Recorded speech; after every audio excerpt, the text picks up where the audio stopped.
we are constantly calibrating. We're calibrating a process of a full schedule back to incremental periods of time. And we make sure we talk about that back and forth constantly as we're doing it.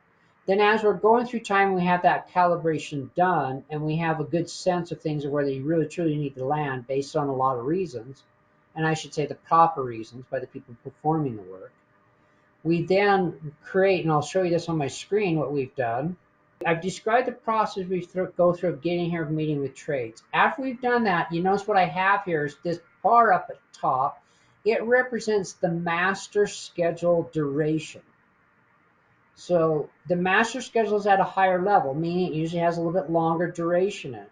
Your daily planning is such. It's, we try to keep our, as much as we can, anything under 5 days duration so we can understand our weeks. So when you come up here and you look at this master schedule, this is the duration you need it done by. All the trade contractors know exactly what they're working on, where they need to be.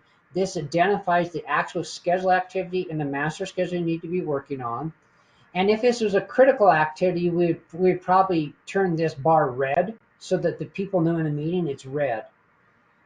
Some people use this color for floats, others use green for floats. So there are times when I'm just letting you know on the summary bars, I have some of my projects that turn them red, some of them turn them green, so we just understand where we have the ability to slide an activity. Then the trade contractors know exactly the time frame and they work together and put this together with each other. They walk through it, they define what's going on, they know all the bits and pieces in this area, they get to the next area. We found that what we could do is we can get going sooner on this. So if you start looking at this, not only were we getting one day done earlier, but the time we looked at how we crewed ourselves across from one to the other, we started gaining more and more time until we got out to the third area and we gained much more time. Then what we can do as we go through it, real life happens, it rains, people don't show up, equipment didn't show, whatever, we can still monitor the importance of your daily activities against the plan that it must meet back through its criticality. It creates a picture that people understand very clearly. It keeps your schedules very organized. You know what you're doing, they know who's doing what and where they're needing to do it. Trade contractors and start looking at how am I crewing? You can see the different colors here. Between these, can I perform these in time? Do I have enough people to be able to do the daily needs and meet the master schedule? And some of these, we also lock these down. We lock them down intentionally because we don't want the master schedule moving for any reason. That has to go through another layer of analysis done by the main superintendent on the job. Is this something that can or cannot move? Do I have a problem? Is it a real problem? What do we need to do? It comes back to analyzing effects of changes, because I could have a change in the middle of this that pops this out and causes an issue, and you immediately see the issue.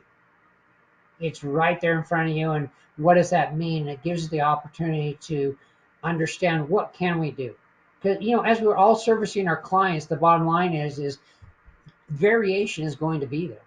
It's how do we manage that for our clients? That's what they depend upon us to do, is manage variation for them, even if it's within their cause. But still get them to the finish line the best you can and have it a credible story. So we utilize this quite a bit, and there's a lot of analyzation that goes on during that process as we're doing that. So it's been a really key help in formulating the planning of manpower and things of that nature. We've become more accurate. It's not a swag. I think I'll just kind of do this. You're not throwing a bunch of guys in a room and say, hey, just go figure this out. They know the flow, where to get it. They can communicate the flow. They can see what their needs are. They can see, like, you know what, I know I probably need 10. I only have 5 guys. I'm going to stretch it this long. What does that do to the overall master schedule? When you start looking at the master schedule again here, do I have time to have that kind of an issue? That's what's really happening to us now with labor shortages. And then what we talked about earlier, is being efficient with labor. Return on investment is efficiency. And that's what this process is bringing about, is efficiency for your return on investment.